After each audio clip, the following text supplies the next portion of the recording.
బిర్యానీ గుమగుమలు బిర్యానీ ప్రియుల్ని కట్టిపడేస్తాయి. రోజూ తినకపోయినా వారానికి ఒకసారైనా బిర్యానీ తినాలన్న ఆలోచన ఎక్కువ మందిలో ఉంటుంది. అందుకే కేవలం మెట్రో నగరాలకే పరిమితమైన ఈ బిర్యానీ రుచులు ప్రతి పల్లెకు విస్తరిస్తున్నాయి.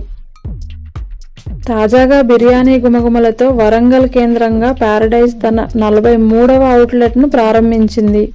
ట్రై సిటీ, వరంగల్, హన్మకొండ, కాజీపేట వాసులకే కాదు, హన్మకొండ సుబేదారి శాస్త్రీనగర్ మెయిన్ రోడ్లో ప్యారడైజ్ రెస్టారెంట్ని ప్రారంభించారు.